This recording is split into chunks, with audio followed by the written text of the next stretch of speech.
FM rainbow Puduvai 102.8 கேட்டுக்கொண்டிருக்கும் நேயர்கள் அனைவருக்கும் இனிய மதிய வணக்கம். இந்நிகழ்ச்சி ஹலோ டாக்டர் நிகழ்ச்சியில் நான் உங்கள் சஹி ரேவதி.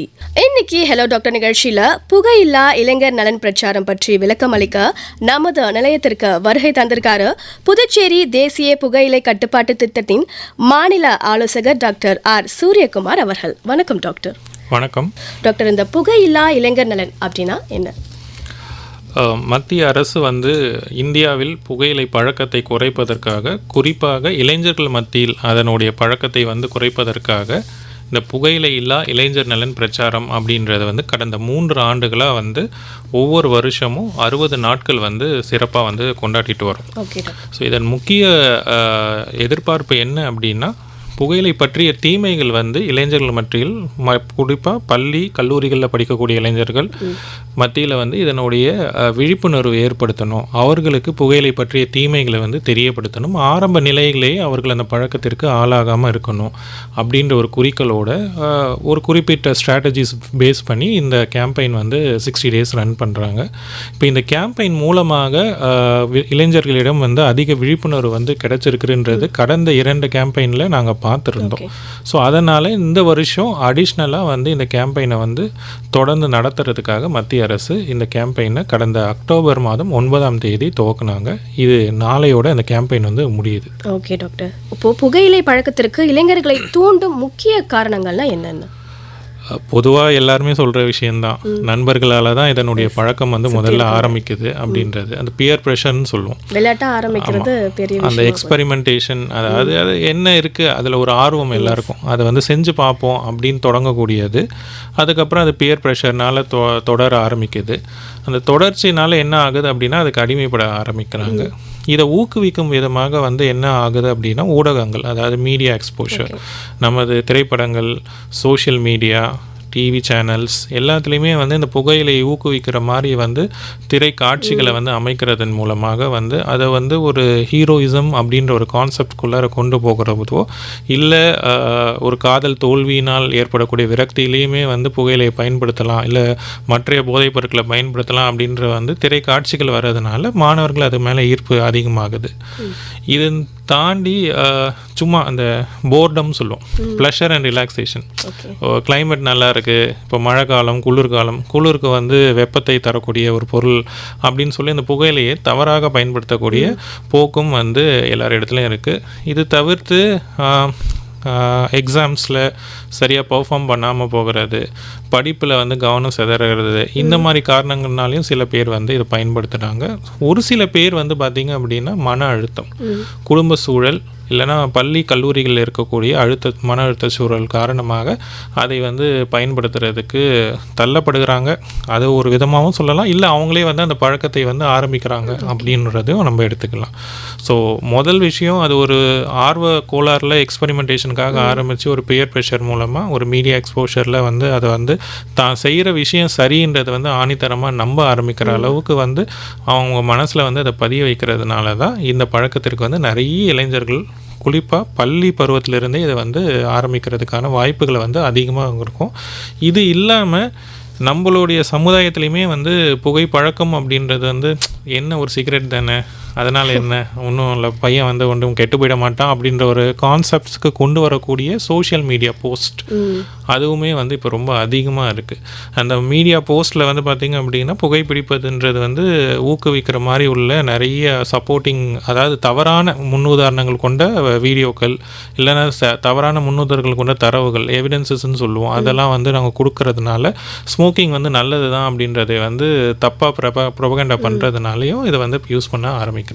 ஸோ லைஃப் ஸ்டைலே மாறிடுச்சு, இப்போது அது ஒரு நார்மல் திங் ஆயிடுச்சு இல்லை சார்? இப்போ சின்ன பசங்க நார்மலைஸ் பண்ணிட்டாங்க, நார்மல் திங்ன்றது நார்மலைஸ் பண்ணிட்டாங்க அது. ஓகே. இப்போ புகையிலை பயன்படுத்துறதால இளைஞர்களுக்கு ஏற்படும் முக்கியமான சுகாதார அபாயங்கள்னா என்னென்ன சார்? இது சுகாதார அபாயங்கள்னு சொல்கிறத விட நோய்கள்னே நம்ம சொல்லிடலாம். ஏன்னா ஒரு சுகாதார அபாயம்னா அது நம்ம இப்போ என்ன சொல்கிற பப்ளிக் ஹெல்த் ப்ராப்ளம் அப்படின்னா, இதுவும் ஒரு பப்ளிக் ஹெல்த் ப்ராப்ளம் தான், இல்லைன்னு சொல்லலை. பட் இதனால் ஏற்படக்கூடிய ஆமாம், அதாவது தனி மனிதனுக்கு ஏற்படக்கூடிய பிரச்சனைகளும் நம்மளுடைய சுற்றுச்சூழலுக்கு ஏற்படக்கூடிய பிரச்சனைகளுமே அதிகம். எல்லா விதமான நோய்களுமே நீங்கள் சொல்லிடலாம். இதில் நீங்கள் எந்த நோயுமே விடுபடணும்னு அவசியமே கிடையாது. நீங்கள் தலைமுடியிலிருந்து கால் நகம் வரைக்கும் இருக்கக்கூடிய எல்லா எல்லா உறுப்புகளும் இதனால் பாதிக்கப்பட போகுது. நீங்கள் காஸ்மெட்டிக் வைஸ் ஃபஸ்ட்டு பார்த்தோம். ஏன்னா நம்ம எல்லாருமே வந்து யங்காக இருக்கிறப்போ அழகாக இருக்கணும், நம்ம தோற்றம் நல்லா இருக்கணும் அப்படின்னு தான் நினைப்போம். ஆனால் புகையிலை பழக்கத்தினால அது வந்து கண்டிப்பாக மாற தான் செய்யும். முடி உதிர்தல், தோல் சுருக்கம், இந்த மாதிரி பிரச்சனைகள் வரப்போ நம்மளுடைய இளமை வந்து பார்த்திங்கன்னா ஈஸியாக இழந்துருவோம் அதிலே.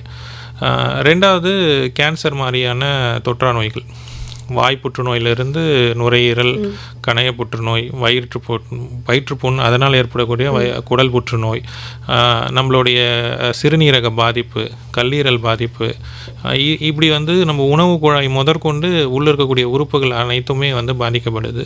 மூன்றாவது முக்கிய இதுன்னு பார்க்கும்போது இருதய நோய்கள். ஸோ ஹார்ட் அட்டாக்ஸ் வந்து ரொம்ப காமன். நீங்கள் ஸ்மோக்கர்ஸாக இருந்தாலும் சரி, இல்லை வாயில் போடக்கூடிய இந்த குட்கா பான் மசாலா பயன்படுத்துகிறவர்களாக இருந்தாலும் சரி, இவங்களுக்கும் வந்து இது வந்து ரொம்ப காமன் தான்.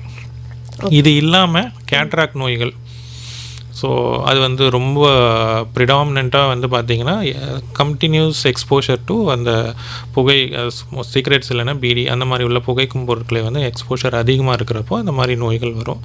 பெண்களுக்கு மார்பக புற்றுநோய், கருப்பை வாய் புற்றுநோய், கருக்கலைதல், குழந்தை ஊனமாக பிறக்குதல், இல்லைன்னா குழந்தை இறந்து பிறக்குதல், அது வந்து அவங்க ஃபஸ்ட் ஹேண்ட் ஸ்மோக், அதாவது அவங்களே வந்து பழக்கத்திற்கு ஆளாகனவர்களாக இருந்தாலும், இல்லை அவங்க வீட்டில் யாராவது பயன்படுத்துகிறவர்களாக இருந்தாலும், செகண்ட் ஹேண்ட் ஸ்மோக்காக இருந்தாலும் அதுவுமே அந்த பாதிப்புகள் உண்டு.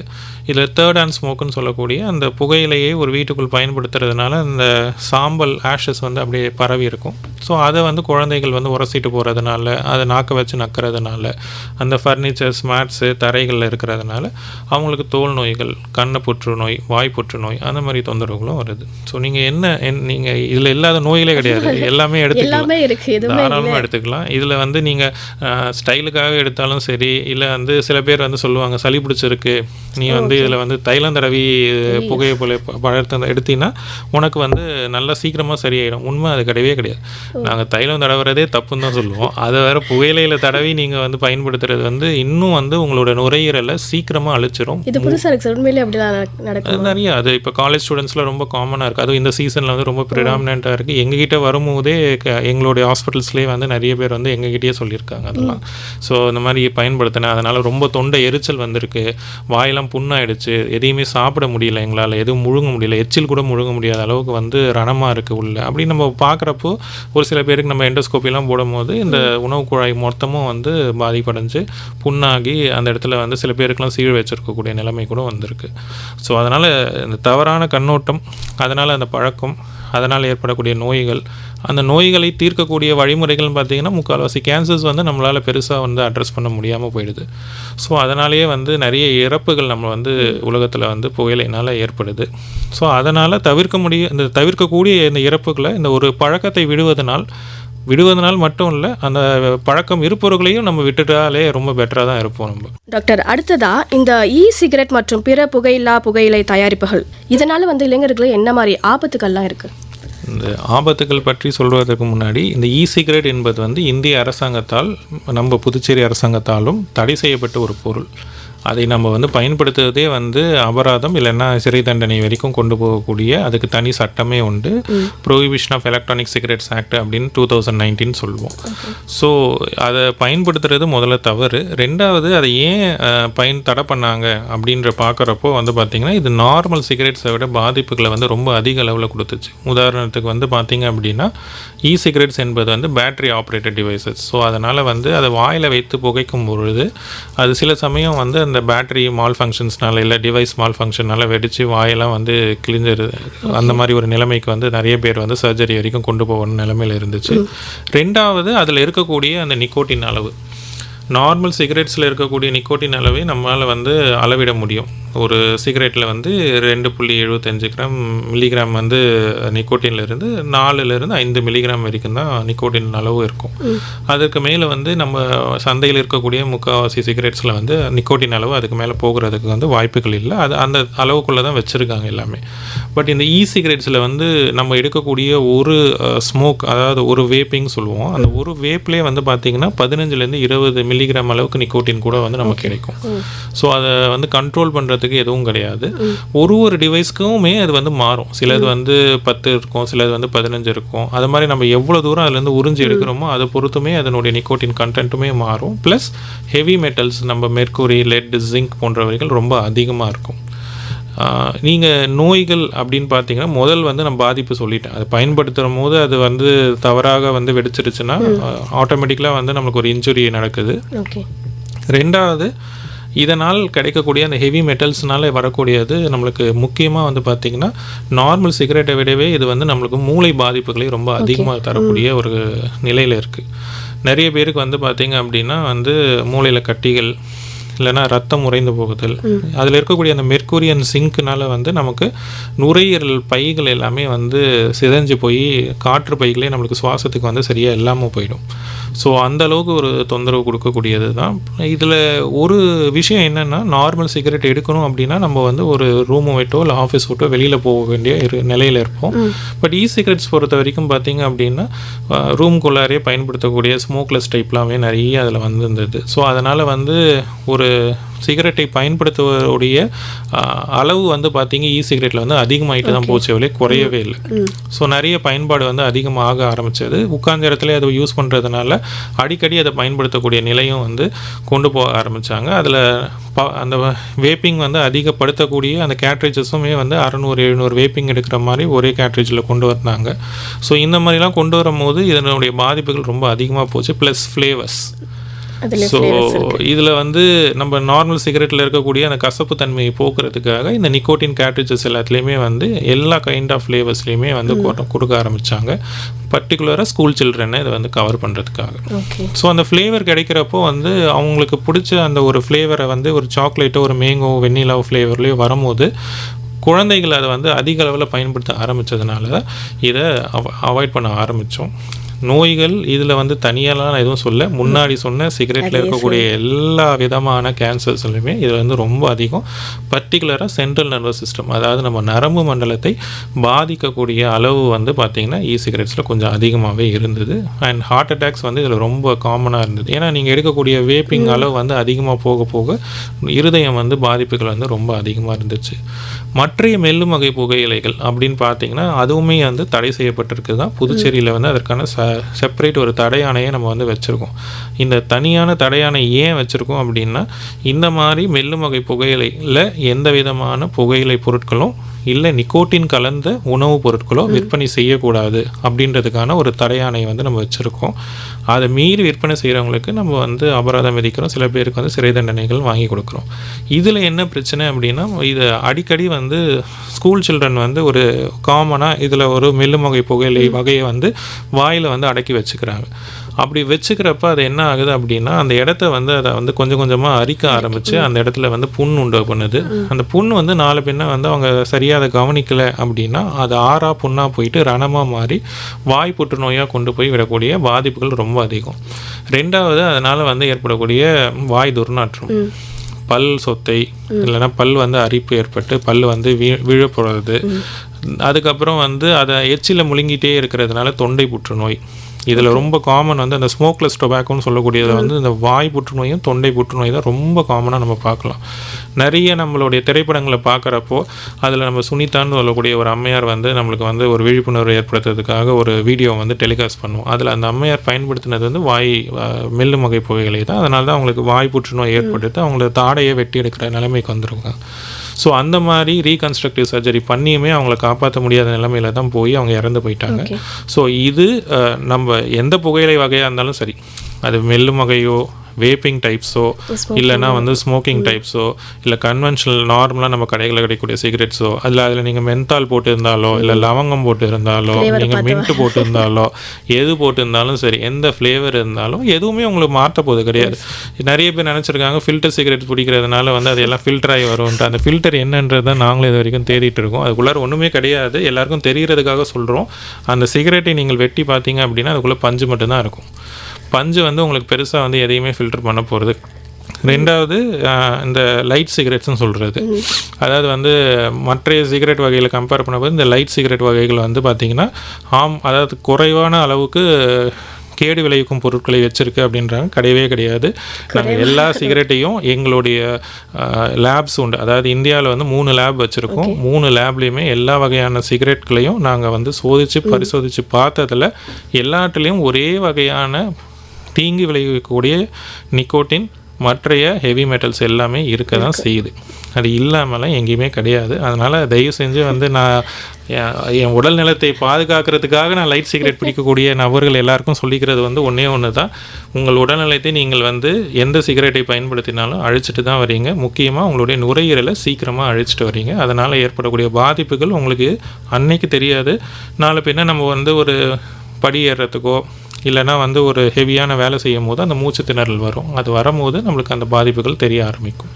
ஓகே இளைஞர்களே, நல்லா கேட்டுக்காங்க. நம்ம ஸ்டைலு மாசு கெத்து நம்ம பண்ணுற ஒவ்வொரு விஷயமும் நாளைக்கு ஃப்யூச்சரில் நமக்கு தான் பாதிப்பை கொடுக்குது. நமக்கு மட்டும் இல்லை, நம்ம சுற்றி இருக்கிறவங்களுக்கும் அது பாதிப்பை கொடுக்குது. ஸோ கவனமாக இருங்க டாக்டர். அடுத்ததான் புகையிலை பழக்கத்திற்கும் இளைஞர்களுக்கும் ஏற்படும் மனநல பிரச்சனைகளுக்கும் ஏதாவது தொடர்பு இருக்கா? நிறைய புகையிலை பழக்கம் வந்து பார்த்திங்கன்னா மனநிலை சார்ந்த தொந்தரவுகள்னால தான் ஆரம்பிக்குது. அது ஒரு விஷய சைக்கிள் மாதிரி சொல்லுவோம். அதாவது அவங்களுடைய மன அழுத்தம் காரணமாக இந்த பழக்கத்திற்கு வர்றாங்க. இந்த பழக்கத்திற்கு வந்த பிறகு மன அழுத்தம் வந்து அவங்களுக்கு தீர்ந்துருச்சான்னு கேட்டிங்கன்னா கிடையாது. அதுவுமே அவங்க அப்படியே மாறி மாறி தான் இருந்துகிட்டே இருக்கிறாங்க. பொதுவாக வந்து இந்த புகையிலை பயன்படுத்துறதுக்கு வந்து பார்த்திங்க அப்படின்னா அவங்களுக்கு ஏற்படக்கூடிய அந்த ஸ்ட்ரெஸ்ஸுன்னு சொல்கிறாங்க நிறைய இடங்களில். என்னுடைய மன அழுத்தம் காரணமாக தான் நான் வந்து இதை வந்து பயன்படுத்த ஆரம்பித்தேன். எனக்கு அது யூஸ் பண்ணுறப்போ இனிஷியல் ஸ்டேஜஸில் கண்டிப்பாக அவங்களுக்கு ஒரு ரிலாக்ஸேஷன் இருக்கும். ஏன்னா அது நம்மளுக்கு அந்த நிக்கோட்டின்ன்றது உள்ளே போகிறப்போ அது வந்து நம்மளுடைய மூளையில் வந்து ஒரு ஹார்மோன் சுரப்பை வந்து ஏற்படுத்துது. அதனால் டோபமைன் செக்ரீஷன் இருக்கிறதுனால அவங்களுக்கு வந்து அந்த சந்தோஷம் கிடைக்கிது, மன அழுத்தம் குறையுதுன்னு நினைக்கிறாங்க. பட் ஆனால் நாளாக அந்த நிக்கோட்டின் அளவு வந்து அதிகமாக தேவைப்படும். அதனால் நம்ம நிறைய புகையிலையை வந்து பயன்படுத்தினா மட்டும்தான் அந்த நிக்கோட்டின் நம்மளுக்கு கிடைக்கிற மாதிரின்ற நிலைமைக்கு போயிடுவோம். ஸோ அப்படி போகிறப்போ பார்த்திங்க அப்படின்னா வந்து ஒரு குறிப்பிட்ட நேரத்துக்குள்ளார அவங்க அந்த புகையிலையை வந்து பயன்படுத்தலை அப்படின்னா இன்னும் அந்த மன அழுத்தத்துக்குள்ளார தான் போகிறாங்க. சில சமயம் ஃபேமிலியோட சுச்சுவேஷன்ஸ்னாலேயும் இல்லை ஃப்ரெண்ட்ஸோட கட்டாயத்தினாலேயுமே அந்த பழக்கத்துலேருந்து வெளியில் வரலாம் அப்படின்ற ஒரு நிலைமையில் இருக்கிறாங்க. அப்படின்றப்போ அவங்களுக்கு மேற்கொண்டு அந்த மன அழுத்தம், அதனால் ஏற்படக்கூடிய கோபம், வெறுப்பு, அந்த யாரிடத்துலையும் வந்து பகிர்ந்துக்க முடியாத வந்து ஒரு தனி உணர்வு, அதாவது வந்து ஐசோலேட் ஆகிப்பாங்க அவங்களே. அந்த மாதிரிலாம் வந்து ஒரு மென்டல் டிஸ்டர்பன்சஸ் வந்து ஸ்டார்ட் ஆகி அது மென்டல் டிஸார்டர்ஸாகவே கொண்டு போய் சில இடங்களில் முடிஞ்சிடுது. குழந்தைகள், அதாவது சிறுவர்கள் இல்லைன்னா வந்து இளைஞர்கள் அந்த பள்ளி கல்லூரிகள் இருக்கிறப்ப வந்து பார்த்திங்க அப்படின்னா ஜென்ரலாக இதை ஆரம்பிப்பாங்க. ஆனால் அவங்க மன அழுத்தத்துக்காக ஆரம்பிச்சிருக்க மாட்டாங்க. ஒரு எக்ஸ்பெரிமெண்டேஷன், பியர் ப்ரெஷரில் ஆரம்பிச்சிருந்தாலுமே வந்து நாளடைவில் வந்து இதை பயன்படுத்த முடியல, இல்லைன்னா அதனுடைய டோஸ் பத்தலை அப்படின்றது மாறி மற்றைய போதைப் பொருட்களுக்கு போய் அதன் மூலமாக ஏற்படக்கூடிய மன அழுத்தங்களும் வந்து ரொம்ப அதிகமாகவே இருக்குது. ஒரு சில பேருக்கு வந்து பார்த்திங்க அப்படின்னா இது சூசைடல் தாட்ஸ், அதாவது வந்து பயன்படுத்த முடியாமல் ஏதாவது அழுத்தத்தில் வந்து அவங்கள வீட்டில் பூட்டி வைக்கிறதுனாலையோ கட்டாயப்படுத்துறதுனாலையோ சூசைடல் தாட்ஸ் கொண்டு போகக்கூடிய பாதிப்புகளும் இதில் நிறைய இருக்குது. இதை ப்ராப்பராக ட்ரீட் பண்ணாங்க அப்படின்னா இதிலேருந்து நம்ம கொஞ்சம் விடுபடலாம். பட் ஆனால் மோஸ்ட் ஆஃப் த மென்டல் டிஸார்டர்ஸ்க்காக தான் நாங்கள் புகையிலை பழக்கம் இல்லை போதை பழக்கம் அப்படின்னு சொல்லக்கூடிய ஏதோ ஒரு பயன்படுத்துனாங்கனாலும் அதுலேருந்து அவங்க விடுபட்டாங்கன்னா அதுலேருந்து அதிகமாக தான் போயிருக்கே தவிர்த்து குறைஞ்சது மாதிரி கிடையவே கிடையாது. இப்போ வந்து எனக்கு ரொம்ப ஸ்ட்ரெஸ் ஆகிடுச்சு, நான் கோவப்பட்டு சண்டை போட்டு வெளியில் போய் ஒரு தம் போட்டுட்டு வரேன் அப்படின்னு சொல்லக்கூடிய நபர்கள் வந்து திரும்ப வந்து அதே பிரச்சனையில் தான் உட்காந்துருப்பாங்க. திரும்பவும் அவங்களுக்கு கோவம் வரும், திரும்பவும் அந்த பழக்கத்துக்கு தான் போவாங்க. ஸோ அந்த ரொட்டீன் வந்து பார்த்திங்கன்னா அவங்க மனசில் வந்து என்னென்னா நார்மலாக அந்த பிரச்சனையை சால்வ் பண்ணக்கூடிய கெப்பாசிட்டி இல்லாமல் போகிறதுனால அவங்களுக்கு அலுவலகத்துலேயோ இல்லை பள்ளி கல்லூரிகள்லையோ இல்லை குடும்பத்துலேயோ வந்து பார்த்திங்கன்னா மதிப்புகள் வந்து குறைய ஆரம்பிக்கும். அதனால் ஏற்படக்கூடிய மன அழுத்தங்கள் ரொம்ப அதிகம். ஸோ ஓவராலாக பார்த்தீங்க அப்படின்னா நான் மென்டல் டிஸார்டர்ஸ்க்காக இல்லாட்டா டிஸ்டர்பன்ஸஸ்க்காக நான் யூஸ் பண்ணுறேன் அப்படின்னு சொன்னாலும் அதை யூஸ் பண்ணுறதுனால அது அதிகமாக தான் செய்யுமே தவிர கண்டிப்பாக அது குறைய போகிறதே கிடையாது. ஓகே டாக்டர், அடுத்ததான் வந்து இந்த புகையிலையை விட்டு விடுவதால் ஏற்படும் திரும்ப பெறும் அறிகுறிகள், வித்ட்ராவல் சிம்டம்ஸ் சொல்கிறாங்களே, ஸோ அப்படின்னா என்ன டாக்டர்? ஒரு போதை பழக்கம் இல்லைன்னா வந்து புகையிலை பழக்கத்துலேருந்து நீங்கள் வரீங்க அப்படின்னா வித்ட்ராவல் சிம்டம்ஸ்ன்றது ரொம்ப காமன். சிம்டம்ஸ் ஃபஸ்ட்டு சொல்லிடுறேன் என்னென்ன அப்படின்ட்டு. முதல்ல வந்து பார்த்திங்க அப்படின்னா ரெஸ்ட்லெஸ்னஸ், அவங்களால வந்து ஒரு இடத்துல சும்மா உட்கார முடியாது, பரபரன்னு இருந்துகிட்டே இருப்பாங்க. ரெண்டாவது வந்து பார்த்திங்க அப்படின்னா ப்ரொஃப்யூஸ்டு ஸ்வெட்டிங். அவங்களுக்கு வந்து பார்த்திங்க அப்படின்னா உடல் முழுக்க வந்து சும்மா ஏசி ரூமில் இருந்தால் கூடமே வேர்த்து கொட்டக்கூடிய ஒரு சூழ்நிலை இருக்கும். மூணாவது வந்து பார்த்திங்க அப்படின்னா நம்மளுடைய கை படபடப்பு, இல்லைன்னா வந்து நம்மளுடைய அந்த கான்சன்ட்ரேஷன் பவர் அது வந்து இல்லாமல் போயிடும் அவங்களுக்கு. இதுதான் வந்து நாங்கள் காமனாக இருக்கிறது. நாலாவது முக்கியமான வந்து அக்ரஸிவ்னஸ். அதாவது வந்து நீங்கள் அந்த பழக்கத்துலேருந்து விடுபடும் போது வந்து நம்மளை ஏதாவது ஒரு கேள்வி கேட்கும் போது வந்து கோவப்பட்டு உடனே டக்குன்னு நம்ம மேலே வந்து ஏதாவது வந்து ஒரு ஆயுதத்தால் கூட வந்து தாக்கக்கூடிய நிலைமையில் வந்து அக்ரஸிவ்னஸில் அதிகமாக இருப்பாங்க. அஞ்சாவது வந்து பார்த்திங்க அப்படின்னா வந்து யார் கூடயுமே பேசாமல் அவங்கள தனிமைப்படுத்திப்பாங்க. ஸோ இதுதான் வித்ட்ராவல் சிம்டம்ஸில். தொடர்ந்து பேசலாம். ஒரு நேயர் வந்திருக்காங்க, பேசலாம். ஹலோ, வணக்கம். யார் எங்கேருந்து பேசுகிறீங்க? வணக்கம் மேடம். யார் எங்கேருந்து பேசுகிறீங்க? இல்லைம்மா, Murugan madam. Murugan sir. Doctor இருக்காரு, உங்கள் சேர்ந்தங்க எங்களை கேட்கலாம். வணக்கம் சார். டாக்டர் இருக்காங்க, பேசுங்க. வணக்கம் சார், சொல்லுங்கள். என்னுடைய தந்தைக்கு அடிக்கடி பாக்கு பொட்டலம் புயல போடுவார் பசுமார்க்குன்ட்டு. அதனால இதெல்லாம் புற்றுநோய் வருங்களா இல்லை இதெல்லாம் பாதிப்பு? அடிக்கடி போடுவார், 10 நிமிஷத்துக்கு ஒரு தடவை போடுவார். அது அவர் போடுறதுன்றது வந்து பார்த்தீங்கன்னாலே நாங்கள் முதல்ல தவறுன்னு தான் சொல்லுவோம். ஏன்னா அது வந்து உங்களுடைய வாயில் ஏற்படக்கூடிய பல பல் மற்றும் ஈறு சம்பந்தமான பிரச்சனைகள் வந்து ஏற்படுத்தக்கூடியது தான். ரெண்டாவது வந்து பார்த்தீங்க அப்படின்னா வெறும் வெத்தலை பார்க்கணும் ஓரளவுக்கு பரவாயில்லன்னு சொல்லுவோம். ஆனால் அதோடு சேர்த்து இந்த சீவல் அதாவதுன்னு சொல்லக்கூடிய புகையிலையை வந்து பயன்படுத்துகிறாங்க அப்படின்னா கண்டிப்பாக அது வந்து பிரச்சனை இருக்க தான் செய்யும். அவங்களுக்கு வந்து அந்த வெத்தலை பாக்கோடு சேர்ந்து அந்த புகையிலையை பயன்படுத்தலை அப்படின்னா அவங்களால வந்து சாதாரணமாக இருக்க முடியாது. அப்பப்போ அந்த நிக்கோட்டின் அளவு அவங்களுக்கு தேவைன்றதுனாலேயே வந்து அந்த வெத்தலை பாக்கோடு சேர்ந்து இந்த புகையிலையை வந்து போட்டு வாயில் மென்னுட்டே இருக்கணும்னு நினைப்பாங்க. இதனால் நான் ஏற்கனவே சொன்ன மாதிரி அவங்களுக்கு இந்த வாய் புற்றுநோய் முதல் விஷயம் வந்து வாயில் வந்து புண்கள் வரும். அந்த புண்கள் ஏற்படுறதுனால நாக்கில் வாயிலெல்லாம் வந்து அடிக்கடி புண் ஏற்படும். ரெண்டாவது அவங்களுக்கு வந்து உணவினோட சுவை வந்து தெரியாது. அதிகமான காரம் வந்து உணவில் வந்து எடுத்துக்க ஆரம்பிப்பாங்க. மூணாவது வந்து இந்த புண்கள் வந்து ரணமாக இருக்கும், ஆறவும் ஆறாது. அதனால் ஏற்படக்கூடிய கேன்சர் மாதிரியான கட்டிகள் வாயில் ஏற்படலாம். அது இல்லாமல் இதை அவங்க எச்சில் வந்து மிழுங்கிட்டே இருப்பாங்க. அதனால் தொண்டை புற்றுநோய், இல்லைன்னா வந்து நம்மளுடைய உணவு குழாயில் வந்து புற்றுநோய், இல்லைன்னா அதில் வந்து வயிற்று புண், அந்த அல்சர்னு சொல்கிறோம்ல, அந்த மாதிரி தொந்தரவுகள் வந்து கண்டிப்பாக ஏற்படலாம். வயதானவராக இருந்தாலுமே வந்து அவருக்கு சரியான வகையில் நம்ம வந்து ட்ரீட்மெண்ட்ஸ் வந்து கொடுத்தோம் அப்படின்னா நம்மளால் அவரை வந்து அந்த பழக்கத்துலேருந்து கொஞ்சம் வெளியில் கொண்டு வரலாம். பட் ஆனால் அவருக்குமே அதில் வந்து ஒரு உடன்பாடு இருக்கணும். அவர் உடன்பாடு இல்லாமல் அதை நம்ம வந்து ட்ரீட் பண்ணுறதுன்றது சிரமமான விஷயம். நீங்கள் உங்களுக்கு பக்கத்தில் ஏதாவது வந்து மெடிக்கல் காலேஜஸ், புதுச்சேரியில் இருக்கக்கூடிய அனைத்து மருத்துவக் கல்லூரியிலுமே வந்து இதில் சென்டர்ஸ் இருக்குது. நீங்கள் வந்து கூட்டிகிட்டு போனீங்கன்னா அந்த சென்டர்ஸில் வந்து உங்களுக்கு ஃப்ரீயாகவே அவரை வந்து ட்ரீட் பண்ணுறதுக்கான வசதிகள் அங்கே ஏற்படுத்தி கொடுத்துருக்கோம். அரசாங்கம் இலவசமாக நாங்கள் கொடுத்துட்டு வரோம். ஆமாங்க சார். என்னுடைய தங்கச்சி வீட்டுக்காரு இந்த பாண்டிச்சேரிக்கு தான் சிப்பாருக்கு ஹாஸ்பிட்டலுக்கு கூட்டிட்டு போனாரு.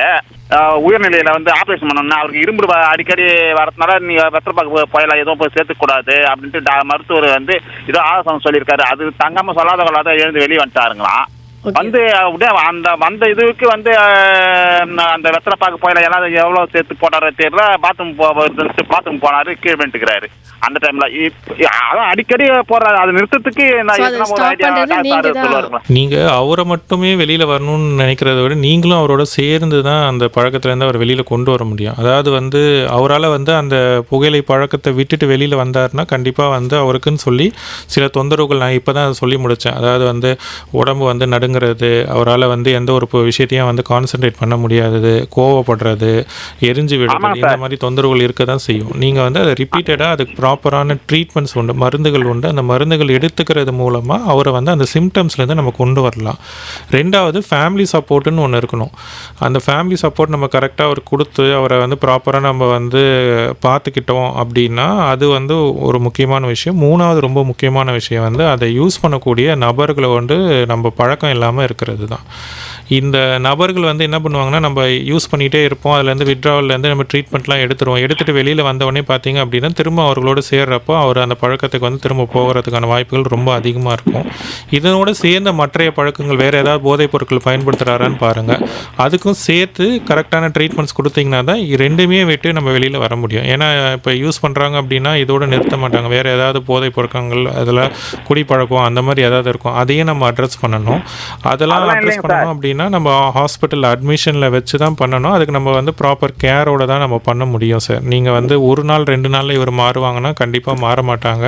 வெளியில் வந்து கொஞ்ச நாள் நல்லா இருப்பாங்க, திரும்ப அதில் ரிலாப்ஸ் இருக்கும். அந்த ரிலாப்ஸ் ஏற்படும் போது கோவப்படாமல் திரும்ப அவரை வந்து நம்ம ப்ராப்பராக அட்ரஸ் பண்ணி அதன் மூலமாக வந்து அவர் அந்த பழக்கத்துலேருந்து நம்ம வெளியில் கூட்டிகிட்டு வரோம் அப்படின்னா கண்டிப்பாக இதுலேருந்து அவரை மீட்டு கொண்டு வரலாம். ஒன்றும் பெரிய விஷயம் இல்லை, பட் ஒரு கண்டினியூஸ் சப்போர்ட் வேணும், ஃபேமிலி சப்போர்ட் இருக்கணும், சோஷியல் சப்போர்ட்டும் இருக்கணும். அதற்காக அவர் நண்பர்களும் வந்து கரெக்டான நண்பர்களாகவும் இருக்கணும். இதெல்லாம் சேர்ந்து நீங்கள் கொடுத்தீங்க அப்படின்னா டாக்டர் சப்போர்ட் மூலமாக அவர் கண்டிப்பாக நம்ம வந்து அந்த ட்ரீட்மெண்ட் பண்ணி மீட்டு கொண்டு வர்றது ரொம்ப ஈஸியாகவும் இருக்கும். நான் இவர் பயில சேர்த்து போட்டாரு, அதனால தான் இப்போ எனக்கு அவருக்குமே ஆக மாட்டுது. வெத்தலை பாக்கோட சேர்த்து புகையிலையும் சேர்த்து போகிறதுனால பிரச்சனை வருது. கண்டிப்பாக சார், நான் ஏற்கனவே சொல்லிட்டேன்ல, நீங்கள் வெத்தலை பாக்கே தவறுன்னு சொல்லிட்டேன், புகையிலையோடு சேர்த்து எடுத்திங்கன்னா அது நிச்சயமாக வந்து பிரச்சனையை தான் உண்டு பண்ணும். தயவு செஞ்சு வந்து அதை அவாய்ட் பண்ணுறதுக்கு அந்த ட்ரீட்மெண்ட்ஸை வந்து நீங்கள் ஸ்டார்ட் பண்ணுங்கள். கொஞ்சம் முதல்ல வந்து முரண்டு பிடிப்பாங்க தான், பட் அதுக்கப்புறம் நீங்கள் ரிப்பீட்டடாக அதை வந்து ஃபாலோ பண்ண ஆரம்பிச்சிங்கன்னா அந்த பழக்கத்துலேருந்து ஈஸியாக வெளியில் வர முடியும். ஓகே சார், கால் பண்ணதுக்கு நன்றி சார். டாக்டர், இப்போ வந்து புகையிலை பழக்கத்தை விட்டுவிட உதவும் மருத்துவ ரீதியான சிகிச்சைகள்லாம் என்ன? இது சிகிச்சைக்கு முன்னாடி முதல்ல எங்கெங்கே இருக்குன்றதை நான் சொல்லிடுறேன். புதுச்சேரியை பொறுத்த வரைக்கும் 31 மையங்கள் இருக்குது. புகையிலையை மட்டும் நிறுத்துறதுக்கான மையங்கள்னு சொல்லுவோம், மீட்பு பழக்க மையங்கள். ஸோ எல்லா மருத்துவக் கல்லூரிகளையுமே இதில் ஒரு சென்டர்ஸ் இருக்குது.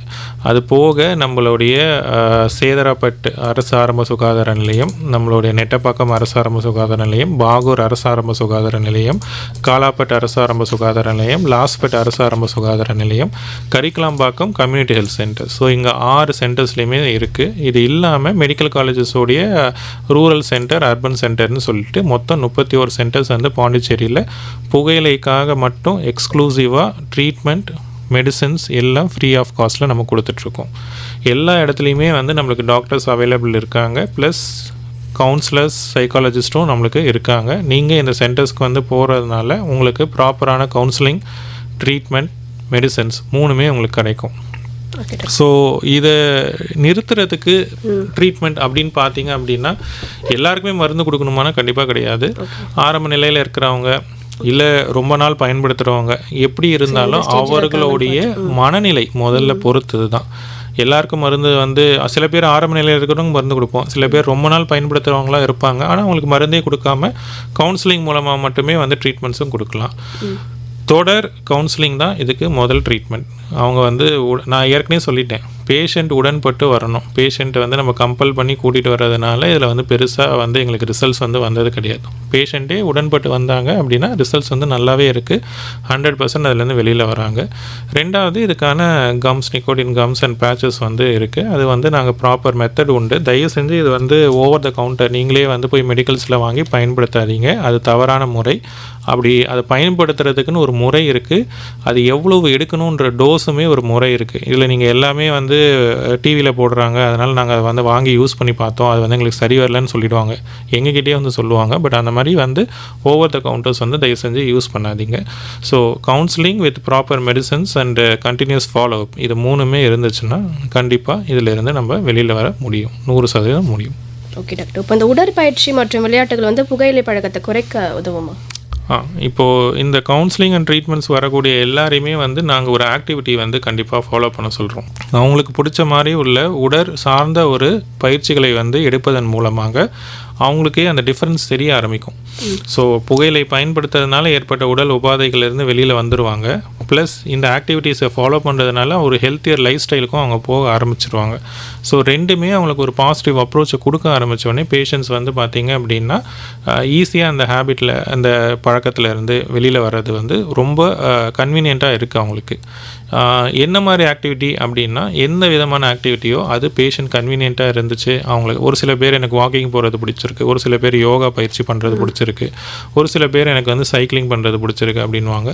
ஸோ அதை வந்து ரெகுலர் ரெகுலராக விடாமல் இந்த ட்ரீட்மெண்ட்டோடு சேர்த்து அந்த ஆக்டிவிட்டியும் வந்து அவங்களுக்கு ஒரு லைஃப் ஸ்டைல் ஹேபிட்டாக மாற்றி கொடுக்குறப்போ அவங்களுக்கு அந்த வேறுபாடு தெரிய ஆரம்பிக்கிறப்போ நேச்சுரலாக வந்து இந்த பழக்கத்துலேருந்து அவங்க வெளியில் வர ஆரம்பிச்சிடுறாங்க. அது வந்து கண்டிப்பாக உதவு தான் செய்யுது. இந்த உடல் பயிற்சிகள் மனதளவுலையுமே மாற்றங்களை கொண்டு வர ஆரம்பிக்குது. அவங்களுக்குமே வந்து ஓகே, இது நம்ம செய்கிறதுனால நம்ம ஹெல்த்தியாக இருக்குன்ற ஒரு தன்னம்பிக்கையை கொடுக்குது. அந்த தன்னம்பிக்கையினால் வந்து கண்டிப்பாக அந்த மாற்றங்களை உணர ஆரம்பிக்கிறாங்க. நேச்சுரலாக அவங்க அந்த பழக்கத்துக்குள்ளார போகாமல் இருக்கவும் செய்கிறாங்க. சார், அடுத்ததாக வந்து புகையிலை பயன்படுத்தும் இளைஞர்களை தண்டிக்காமல் அவங்களுக்கு உதவக்கூடிய அணுகுமுறை அப்படின்னா என்னென்னா? இந்த தண்டிக்கிறதுன்றதே வந்து முதல்ல தவறான ஒரு விஷயம்தான். எந்த விதமான ஒரு போதைப் பொருள் பழக்கமாக இருந்தாலும் அவங்கள தண்டிக்கிறதன் மூலமாக அந்த பழக்கத்துலேருந்து கண்டிப்பாக அவங்கள வெளியில் கொண்டு வர முடியாது. அதை விற்பனை செய்கிறவங்கள வேணால் நம்ம தண்டிக்கலாமே ஒழிய அதை பயன்படுத்துறவர்களை வந்து நம்மளுக்கு வந்து ட்ரீட்மெண்ட்ஸ்க்கு தான் வந்து உட்படுத்தணும். ஸோ நேச்சுரலாக தண்டிக்காமல் அவங்கள வெளியில் கொண்டு வர்றது அப்படின்றது வந்து ஒன்று கவுன்சிலிங், அதாவது நம்மளை அவங்களுக்கு வந்து உட்காந்து பேசி எதனால் அவங்க பயன்படுத்துகிறாங்கன்ற மூல காரணம் நம்மளுக்கு தெரியணும். மன அழுத்தம், சும்மா வந்து ப்ளஷர் அண்ட் ரிலாக்ஸேஷனுக்காக, இல்லை வந்து நான் வந்து ஸ்டைலாக இருக்கணுன்றதுக்காக, என்ன ஒரு காரணத்துக்காக அதுக்குள்ளார வந்தாங்கன்றது தெரிஞ்சுக்கிட்டு எவ்வளோ ஆழமாக அதில் இருக்காங்கன்றதையும் நம்ம புரிஞ்சுக்கணும். ஒரு நாளைக்கு எவ்வளவு புகையிலை பொருட்களை அவர்கள் பயன்படுத்துகிறார்கள், உதாரணத்துக்கு சிகரெட்ஸ்னால் எத்தனை சிகரெட்ஸ் பயன்படுத்துகிறாங்க அப்படின்றத தெரிஞ்சுக்கிட்டு அவங்களுக்கு அதை ஏன் பயன்படுத்த தூண்டல் வருகிறது. அதாவது நம்மளுக்கு வந்து ஒவ்வொரு டைமும் வந்து அந்த புகையிலையை பயன்படுத்துறதுக்குன்றது ஒரு தூண்டல் வரும். அதாவது அந்த ஏன் வந்து அந்த ஆர்வம் வருது, அவங்களுக்கு ஏன் அதை பண்ணணுன்ற ஒரு இன்ட்யூஷன் வருது அப்படின்றதையும் நம்ம தெரிஞ்சுக்கிட்டோம் அப்படின்னா அதுக்கான ட்ரீட்மெண்ட்ஸ் வந்து நம்ம ஸ்டார்ட் பண்ணலாம். ரெண்டாவது வந்து முன்னாடியே நான் சொன்னேன்ல, முக்கியமாக இளைஞர்களுக்கு மத்தியில் வந்து இதை குறைக்கிறதுக்கு வந்து அவங்கள வந்து டைவர்ட் பண்ணுறது டுவோர்ட்ஸ் வந்து பிளேயிங் கிரவுண்ட்ஸ், அதாவது வந்து போட்டிகள் இல்லைனா வந்து அத்லெட்டிக்ஸ், இந்த மாதிரி விஷயங்களை வந்து அவங்கள வந்து திசை திருப்புறதுனால வந்து அவங்களுக்கு வந்து இதில் ஆர்வம் குறைய ஆரம்பித்து அதன் மேலே வந்து ஆர்வம் அதிகமாக ஆரம்பிக்கும். ஸோ அதனால் வந்து அதை பயன்படுத்துகிறாங்க. இப்போ புகையிலை குறித்த விழிப்புணர்வை ஏற்படுத்த புதுமையான வழிகள் அப்படின்னா என்னென்ன? விழிப்புணர்வுக்கு புதுமையான வழிகள் அப்படின்ட்டு இப்போ நாங்கள் ரீசெண்டாக வந்து வச்சுருக்கிறது வந்து சோஷியல் மீடியா. ஏன்னா இளைஞர்கள் மத்தியில் வந்து இதனை பற்றின விழிப்புணர்வு அதிகம் வேணும் அப்படின்னா இப்போ இருக்கிற இளைஞர்கள் யாரும் வந்து செய்தித்தாள்களையோ இல்லைன்னா வந்து தொலைக்காட்சிகளையோ வந்து பெருசாக வந்து பயன்படுத்துறது இல்லை. எல்லாருமே பயன்படுத்தக்கூடியது வந்து சோஷியல் மீடியான்னு சொல்லக்கூடிய சமூக வலைதளங்கள் தான். இந்த சமூக வலைதளங்களில் அவங்களுக்கு புகையிலை பற்றின தீங்குகளை அவர்களுக்கு ஒரு புரிந்து கொள்ள முடிய கேலி சித்திரங்கள் மூலமாக, இந்த மீம்ஸ்ன்னு சொல்லக்கூடிய டெம்ப்ளேட்ஸ் மூலமாக, அதுக்கப்புறம் போஸ்டர்ஸ் சில, அதாவது ஃபேக்ட்ஸை சொல்லி, அதாவது இப்போ 2022 86 லட்சம் மக்கள் புகையிலைனால் இறந்து போயிருக்காங்க. அதில் 13 லட்சம் பேர் வந்து செகண்ட் ஹேண்ட் ஸ்மோக்னால மட்டுமே இறந்து போயிருக்காங்க. அதாவது புகையிலையே பயன்படுத்தாமல் 13 லட்சம் பேர் வந்து இறந்து போயிருக்காங்க அப்படின்ற தரவுகளை வந்து நம்ம எவிடென்ஸாக கொடுக்குறப்போ வந்து பயன்படுத்துவர்களாக இருந்தாலும் சரி, பயன்படுத்துவர்கள் கூட இருப்பவங்களும் வந்து அதை பற்றின நாலேஜை வந்து கெயின் பண்ண ஆரம்பிக்கிறாங்க. ப்ளஸ் இன்றைக்கி இருக்கக்கூடிய இளைஞர்கள்கிட்ட வந்து நம்ம ரொம்ப உட்காந்து பெரிய டீட்டெயில்டு பேராகிராஃப்லாம் கொடுத்தா யாரும் படிக்க மாட்டாங்க. அதிகபட்சம் 30 செகண்டில் அவர்களை கவரக்கூடிய விஷயங்களாக இருக்கணும். அதை பார்த்தோன்னே அட்ராக்டிவாகவும் இருக்கணும். அதில் வந்து அதிகமான வார்த்தைகள் இல்லாமல் ஒரு 2லேருந்து 3 விஷயங்களை பாயிண்ட்ஸ் மாதிரி, புல்லட் பாயிண்ட்ஸ் மாதிரி கரெக்டாக நம்மளுக்கு கொடுத்தா தான் அவங்க அதை பார்க்குறாங்க. ஸோ அந்த மாதிரி தான் வந்து புதுமையாக வந்து இந்த வருஷம் நாங்கள் சோஷியல் மீடியா கேம்பெயினை வந்து ரொம்ப தீவிரமாக பண்ணிகிட்ருக்கோம். இதையுமே வந்து இளைஞர்கள் மூலமாக தான் பண்ணுறோம். ஸோ நாங்கள் நமக்கு சுற்றி இருக்கக்கூடிய மருத்துவக் கல்லூரிகள், பல் மருத்துவக் கல்லூரியிலிருந்து வரக்கூடிய இளைஞர்கள் மூலமாக புதுசாக இந்த மாதிரி வந்து டெம்ப்ளேட்ஸ், மீம்ஸ் எல்லாத்தையும் கிரியேட் பண்ணி அதை வந்து நம்மளுடைய அஃபிஷியல் வெப்சைட்ஸ், அதாவது எங்களுடைய சோஷியல் மீடியா அஃபிஷியல் பேஜஸில் வந்து நாங்கள் வந்து போஸ்ட் பண்ணிட்டு வரோம். கண்டிப்பாக. ஓகே டாக்டர், இந்த புகையிலா இளைஞர் நலன் திட்டத்தோட இப்போ புகையிலை பயன்பாட்டினோட தற்போதைய புள்ளி விவரங்கள் வந்து என்ன இருக்கு? அதிகரிச்சிருக்கா இல்லை கம்மியாகிருக்கா? இந்த வருஷம் நம்ம வந்து ஒரு கணக்கெடுப்பு நடந்துகிட்ருக்கு. இப்போ தற்போதைக்கு இந்த மாதம் நடந்துகிட்ருக்கு. இது மத்திய அரசாங்கமும் உலக சுகாதார நிறுவனமும் சேர்ந்து நடத்திட்டுருக்காங்க. இதற்கு முன்னாடி 2008-09 ஒரு கணக்கெடுப்பும் 2016-17 ஒரு கணக்கெடுப்பும் நடந்திருந்தது. ஸோ ரெண்டுத்தையும் கம்பேர் பண்ணி பார்த்தோம், அதாவது 8-9க்கும் 16-17 கம்பேர் பண்ணி பார்த்தோம் அப்படின்னா இந்திய அளவில் வந்து பார்த்திங்கன்னா 6% அளவுக்கு உபயோகம் வந்து குறைஞ்சிருக்கு. ஸோ அதனால் பயன்பாடு வந்து குறைஞ்சிருக்கு. அதனால் அதுக்கு முக்கிய காரணம் வந்து நம்ம இந்த மாதிரி விழிப்புணர்வுகள் ஏற்படுத்துறதுனால தான் அதனுடைய பயன்பாடு வந்து குறைஞ்சிருக்குன்றதையும் அந்த தரவுலேயே நம்ம கணக்கெடுப்புலேயே நம்மளுக்கு தெரிஞ்சுக்கிட்டோம். ஸோ இப்போ இந்த வருஷ கணக்கெடுப்பில் வந்து நம்ம எப்படி இருக்குன்றதையும் பார்ப்போம். புதுச்சேரியை பொறுத்த வரைக்கும் 2008-09 15% இருந்த புகையிலை பழக்கம் வந்து இப்போ 2016-17 11.2% குறைஞ்சிருக்கு. இந்திய அளவில் புதுச்சேரி மாநிலம் வந்து புகையிலை பயன்பாட்டில் வந்து குறைவாக பயன்படுத்துறதுல 2வது இடம். முதல் இடத்துல வந்து கோவாவும் 2வது இடத்துல புதுச்சேரி மாநிலமும் இருக்குது. ஸோ நம்ம ஊரில் வந்து பேர்டன் ஆஃப் டிசீஸ்ன்னு பார்க்குறப்போ 100க்கு 11 பேர் வந்து புகையிலையை ஏதாவது ஒரு விதத்தில் பயன்படுத்துகிறாங்க. இது வந்து 15 வயதுக்கு மேலே உள்ளவங்களுக்கு. 13லேருந்து 15 வயது பள்ளிக்கு போகக்கூடிய சிறுவர்களிடையே நடத்துகிற கணக்கெடுப்பில் குளோபல் யூத் டொபாக்கோ சர்வேன்னு சொல்லுவோம், 2019 நடத்தின சர்வே. இதெல்லாம் படி பார்த்திங்க அப்படின்னா 4லேருந்து 5% வந்து பள்ளி மாணவர்கள் வந்து இதை பயன்படுத்துகிறாங்க. அதையும் குறைக்கிறதுக்காக மாதம் நம்ம இது சம்பந்தமான ஒரு மீட்டிங்ஸ் நம்மளுடைய மாவட்ட ஆட்சியர் தலைமையின் கீழே வந்து இயங்கிட்டு வருது. அதன் மூலமாக ஒவ்வொரு துறையுமே இதற்கு குறிப்பிட்ட நடவடிக்கைகளை எடுத்துகிட்டு வந்துகிட்டே இருக்கும்.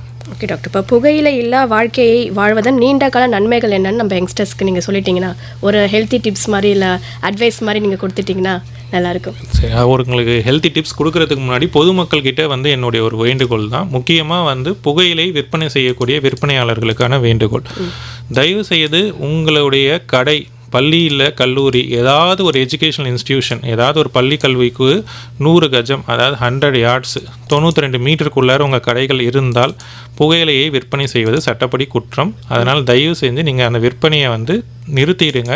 இல்லைனா வந்து மாவட்ட ஆட்சியரும் நம்மளுடைய மாநில புகையிலை கட்டுப்பாட்டு மையம் இணைந்து புதுச்சேரி காவல்துறை மூலமாக நடவடிக்கைகள் மேற்கொள்ள வேண்டிய கட்டாயத்துக்கு தான் தள்ளப்படுகிறோம். 2வது மைனர் சேல், 18 வயசு கீழே உள்ளவங்களுக்கு தயவுசெய்து புகையிலை பொருட்களை விற்பனை செய்யாதீர்கள். அது சட்டப்படி குற்றம். ஜோனல் ஜஸ்டிஸ் ஆக்ட் மூலமாக 1 லட்சம் ரூபாய் அபராதம் வரைக்கும் கூட விதிக்க உங்களுக்கு வாய்ப்புகள் ரொம்ப அதிகமாக இருக்குது.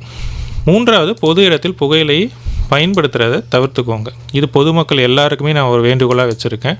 ஏன்னா நீங்கள் விடக்கூடிய புகையிலை வந்து புகையை வந்து பார்த்திங்க அப்படின்னா உங்களை சுற்றி இருக்கக்கூடிய 6 அடி விட்டத்தில் இருக்கக்குள்ள எல்லாரையுமே பாதிக்குது.